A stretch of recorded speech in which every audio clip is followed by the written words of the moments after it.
जी नाज़रीन, अस्सलाम वालेकुम। दो मौज़ूआत पर आपसे बात करनी है। एक तो पीपल्स पार्टी के तकरीबन बानी रहनुमा जो उनके ज़माने में गवर्नर भी रहे, लतीफ़ खोसा साहब, उन्होंने पार्टी को छोड़ दिया और ये बात उन्होंने इलेक्ट्रॉनिक मीडिया पर एक प्रोग्राम के दौरान कही। उन्होंने कहा कि भाई मैं पीटीआई ज्वाइन करने वाला हूं और पीटीआई ज्वाइन करने से मैं अपनी फैमिली से और दोस्तों से मशवरे कर रहा हूं और चंद दिनों के बाद अवाम को ये खुशखबरी सुनाई जाएगी कि मैं पीटीआई क्यों ज्वाइन कर रहा हूं, कब ज्वाइन कर रहा हूं। मतलब मामला तय हो गए हैं। अब इसके दरमियान कोई छुपी हुई बात नहीं है। ये कोई बात नहीं है कि आप वो सोच रहे हैं ये वो, उन्होंने इस बात का इकरार कर लिया। लतीफ़ खोसा साहब हैं कौन, पीपल्स पार्टी से इनका ताल्लुक क्या है?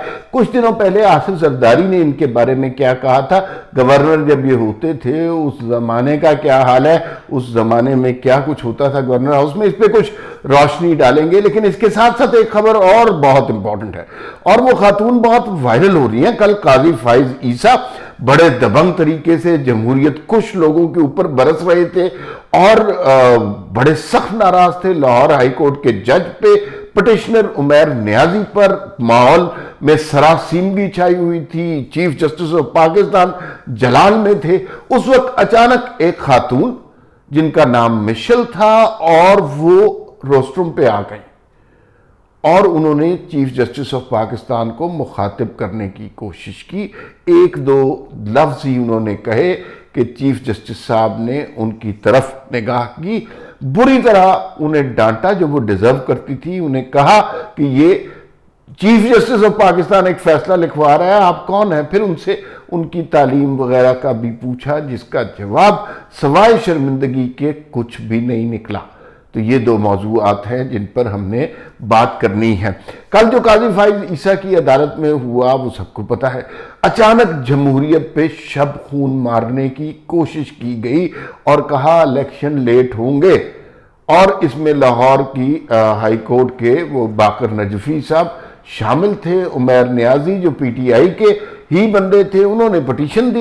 एक बंदे ने पिटीशन दी, एक बंदे ने फैसला दे दिया, मामला खत्म, इलेक्शन चौपट, कोई जिक्र ही नहीं। फिर अचानक चीफ जस्टिस साहब जो मुल्क से बाहर जा रहे थे, इलेक्शन कमीशन उनके पास गया, चीफ इलेक्शन कमिश्नर उनके पास गए, तमाम सीनियर जजों से मुलाकात की और फौरी तौर पे उनके जाने के इंतजाम को रोका गया और फिर वो अदालत लग गई। कमरा नंबर 1 खुल गया, 3 जज बैठ गए और लाहौर हाई कोर्ट के उस फैसले की बुरी तरह खिंचाई की गई कि इस तरह नहीं हो सकता, ये डेमोक्रेसी के असूल के रूह के मुनाफी है कि एक शख्स बैठकर अचानक फैसला दे दे। उसके ऊपर जनाब काफ़ी तलमलाहट हुई और वो जो तलमलाहट हुई वही, लेकिन जब काजी फाइज ईसा इतने सख्त अल्फाज कह रहे थे, काजी फाइज ईसा तैश में थे कि ये नहीं होना चाहिए था। कैसे किसी एक जज की जरूरत हो सकती है कि वो सारे निजाम को तलपट कह दे, जबकि सुप्रीम कोर्ट ऑफ पाकिस्तान ने कह दिया कि इलेक्शन होंगे 8 फरवरी को, तो एक जज की क्या जरूरत है? और उसने जज ने सुप्रीम कोर्ट ऑफ पाकिस्तान के फैसले की भी तौहीन की है और उमैर नियाजी की तो खैर मजीद अब खिंचाई होनी शुरू हो गई। जब ये सब कुछ कार्रवाई हो रही थी, सारे मुल्क का मीडिया जो है वो फोकस था कि काजी फाइज ईसा के मुंह से निकलने वाला लफ्ज क्या क्या है और खामोशी छाई हुई थी पिंडाल में। उस वक्त अचानक से एक खातून की आवाज़ आई। जो जजेस पहले वकला खड़े हुए थे इलेक्शन कमीशन के, वो भी इधर उधर देखने लगे, या अल्लाह ये आवाज़ कहाँ से आ रही है। तो एक खातून जिन्होंने पहले चीफ जस्टिस को मुखातिब करने की कोशिश की, फिर उसके बाद कुछ अपना मुद्दा बयान करने की कोशिश की। ये वो मौका था जब चीफ जस्टिस ऑफ पाकिस्तान अपना फैसला लिखवा रहे थे और तारीखी नौयत का ये फैसला था। इसका जो है असर आने वाले ज़मानों पर, आने वाली सियासत पे होगा। उस वक्त एक खातून ने उनको, तो वो बड़े सा गुस्से में आ गए। उन्होंने कहा कौन है आप जाके पीछे वाले बेंचों पे बैठे, कहां से पढ़ा हुआ है? आप वकील हैं? आपको इस बात का एहसास नहीं है कि आप जो है वो चीफ जस्टिस को किस वक्त मुखातिब कर रही हैं? फिर उन्होंने इलेक्शन कमीशन वालों से पूछा कि ये आपके साथ आई हैं? उन्होंने कानों को हाथ लगाया, उन्होंने कहा जी हमें नहीं पता। तो खैर उसके बाद जो है वो खातून गायब हो गई। लेकिन बाद में पता चला वो तहरीक इंसाफ के वकला विंग की कोई लॉ की स्टूडेंट है।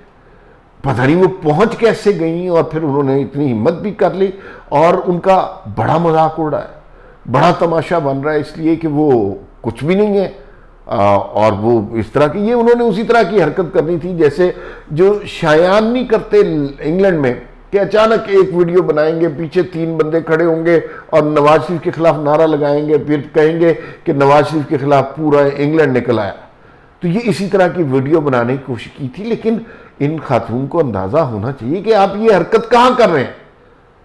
सुप्रीम कोर्ट में चीफ जस्टिस ऑफ पाकिस्तान ने इमरजेंसी में एक बेंच बनाया है, मुल्क की सियासत के एक अहम मोड़ का फैसला हो रहा है, और आप अपनी तकरीर लेके बैठ गए हैं। तो वो मामला काफ़ी ख़राब हो गया। उन खातून का सोशल मीडिया पे बहुत मजाक बन रहा है, जबकि तहरीक इंसाफ वाले उनका अलम उठाकर फिर रहे हैं, जैसे अफजल मरवत साहब का अलम उठा कर फिर रहे हैं, क्योंकि उन्हें इस तरह के बोंगियाँ मारने वाले लोग पसंद आते हैं।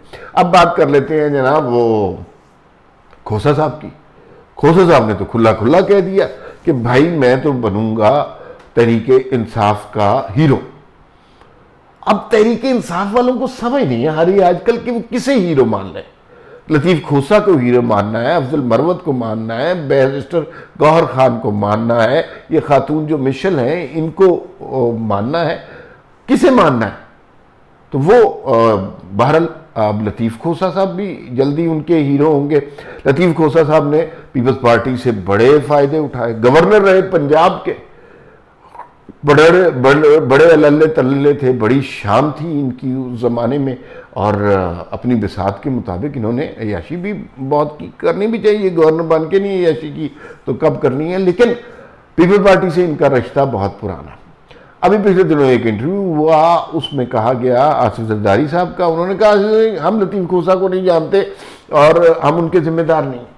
कुछ लोग जो अंदर की खबर दे रहे हैं कि ये लतीफ़ खोसा और आसिफ जरदारी की मिली भगत से हो रहा है। पीटीआई के अंदर दरारें डाली जा रही हैं और पीपल्स पार्टी के लोग उसके अंदर फिट इन कराए जा रहे हैं, क्योंकि मुस्तकबिल में पीटीआई वाले नून लीग को वोट नहीं देंगे, मुस्तकबिल में वो पीपल्स पार्टी को वोट देंगे। हालांकि उनके खिलाफ, जरदारी साहब के खिलाफ चोर डाकू के नारे लगाते रहे हैं, लेकिन इन बातों से उन्हें कोई फर्क नहीं पड़ता। तो लतीफ़ खोसा साहब ने एक टीवी शो के अंदर खुल्लम खुल्ला कह दिया कि भाई मेरा तो कोई ताल्लुक नहीं है इस जमात के साथ, पीपल्स पार्टी के साथ, और अब मैं पीटीआई ज्वाइन कर रहा हूं। तो पीपल्स पार्टी पीटीआई वालों को समझ नहीं आ रही कि इस पे मातम करें या धमालें डालें, इस पे मिठाइयाँ खाएं या जहर खा लें, ये अभी उन्हें क्लियर नहीं आ रहा। हो रहा थोड़े दिनों तक क्लियर हो जाएगा। आज के लिए इतना ही, फिलवक्त इतना ही, इतनी गुफ्तगू होगी। कोई बड़ी खबर होगी तो फिर बात करेंगे, फिर मुलाकात होगी। अल्लाह हाफिज।